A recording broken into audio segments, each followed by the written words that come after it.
We have an environmental crisis. Every biological system is in a state of collapse. Ocean levels rising. Houston, Miami are going to go underwater. That's no matter what we do, even if we stop carbon output right now. That's a done deal.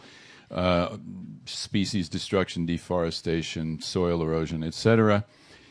Now, in response to this, there's a shift to the green economy. Capital is shifting. People's careers are shifting. Green MBA programs. Don't denigrate the green MBA programs. We have an abundance of green enterprises and nonprofit groups, but they're not converged. You got a lot of silos. So the idea is to bring them together with a three-part green real estate model. This is getting ready for if this depression lasts 10 or 20 years like the last one lasted. The last depression was ended by World War II. That's not going to save us this time. So the three pieces are an urban transit-oriented mix of affordable housing for teachers. It could also involve first responders like cops, firefighters, EMTs. It's a very safe building, but I'm going after teachers because they're your best social multiplier. If you educate teachers, you educate a lot of people. And the property we're going after, which I'll show you in a minute, is owned by the school district, and it's a vacant lot, been sitting vacant for years. You combine that with a green economy center. You go to any U.S. city and you say, where's your green economy center? Ain't none, okay? Stupid. Eco-industrial park, we have industrially zoned land in every city that's sitting vacant. I could take you out to Hunters Point right now, Bayview Hunters Point, and show you a 7-acre site that is sitting vacant, doing nothing.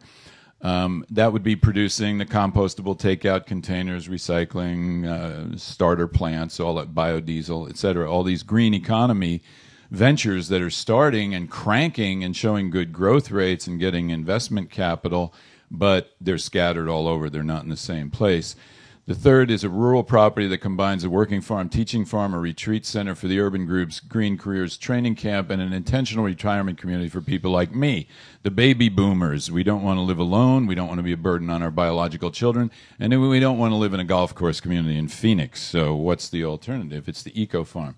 So this is the downtown residential model. Global Exchange's office is right here. My window is here. I look right out at that site. It's a 36,000 square foot lot owned by the San Francisco Unified School District. They do not have a decision-making process for their real estate. They have 10 surplus properties that have been sitting vacant for years. They don't know what to do with them.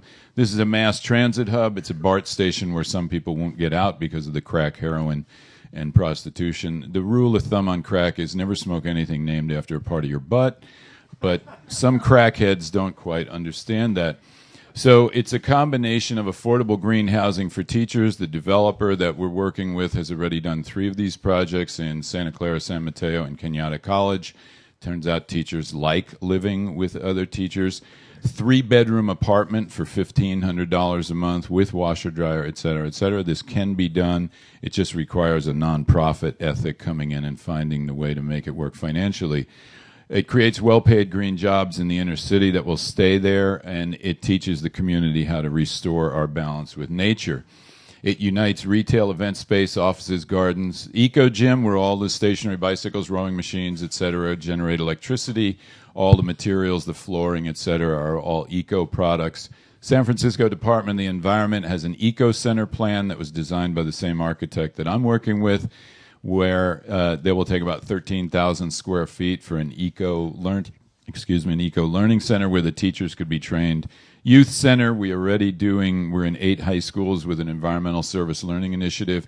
These kids are fantastic, and they're going to be running the world when the caca really hits the fan, where the environmental catastrophes are things we can barely imagine right now. It's going to get really ugly, and those kids have to be ready for this. Offices of green companies. At the green festivals, we have 350 to 400 green economy companies, and we get convergence marketing. They're all putting out email, newsletter, websites saying, come to this place this weekend. Well, I don't pay for that, right? That's not on our tab, and it's actually no expense for them because they're doing email, newsletter, website anyway. You're just changing the digits or the ink to say, come to this place. So you take that weekend event convergence marketing model and you move it into a permanent location. Greenhouse, where we can grow food on the terraces that's served in the food court. You can say to people, would you like to pick your own salad? Would you like to meet the youth group that grew this food right here? No petroleum used. Lending library, green enterprise incubator, very similar to this space and a lot of other spaces. The hub, the hub is happening. That idea of getting a lot of small enterprises together into a swarm. It's the swarm. An individual mosquito, no threat. A swarm of mosquitoes, it'll drive the tough guy out of the forest. It can be a green building materials showcase. There's one in Dublin, newhomeinc.com, but it really hasn't happened. Green building has taken off like a rocket, but there's not an easy, convenient place for architects and builders to go to find all the green building materials in one place.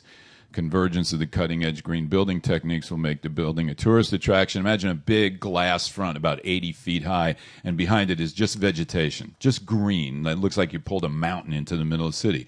People want to take photos of it. Send it to Cousin Charlie in Iowa so he'll check it out when he comes here, etc. It generates money for the city. Eco-Industrial Park is reclaimed urban brownfields. There's a group right here in San Francisco, the Center for Creative Land Recycling. They specialize in reclaiming brownfields. They know where the money is and what the rules are, etc. You could have a green building supplies showroom, nursery promoting urban agriculture, clean tech incubator, biofuel production, recycling, composting, compostable takeout containers. A lot of this stuff, the compostable takeout containers, it's vegetable mush and a stamping machine. It's light industry. It's very simple technology. We don't need to be importing it from far away. Ross Mirkarimi, district supervisor of District 5, is going to run for mayor in San Francisco. He wants to grow marijuana in the city on city-owned land to sell in the medical marijuana dispensaries, which are spreading all over the state because it's legal here, right? So we have some penetration into the leadership of forward thinking on the green economy. It's a working farm, teaching farm, a retreat center for the urban groups, a training camp for green career skills, intentional retirement community. Each one is enterprise and education, and they cross-fertilize each other because the retirement center, we get free professors, right?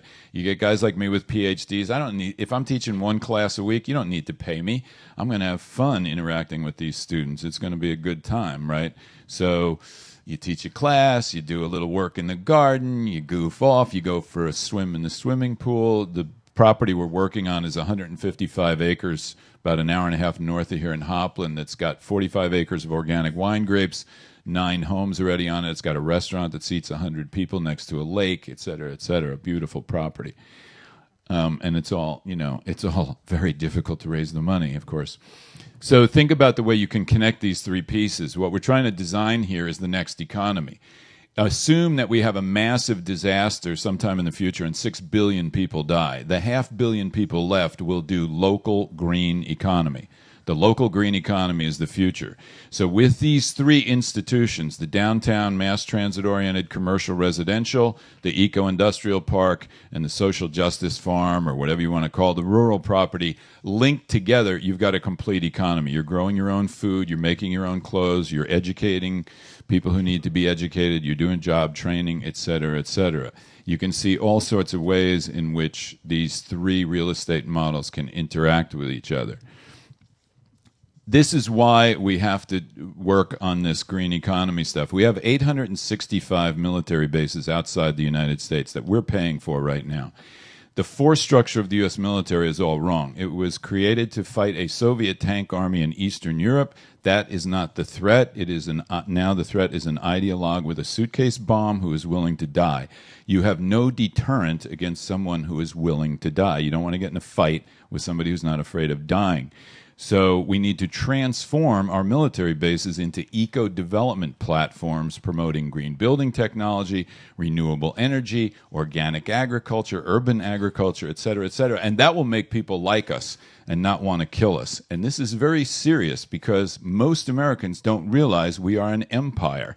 We are 4% of the world's people consuming 25% of the world's resources, and all the cute gizmos and websites in the world are not going to change that. We have to make a radical shift in the way we live our lives, the way we waste resources, the way we view our relationship with the rest of the world. Eco-development centers in these bases. We could start with Guantanamo in Cuba. Global Exchange has been taking reality tours to Cuba for 20 years. The Cuban government knows us. We could transform Guantanamo from a torture center into an eco-development center, an eco-university. I know the Cubans would love it, and maybe there's some people in the Barack Obama administration who would like it as well. And the prime directive for the going forward in the future is from William McDonough's book, How Do We Love All the Children of All Species for all time? How do we love all the children of all species for all time? That's the prime directive. Everything else comes down from that. That's my email. Thank you very much for your attention.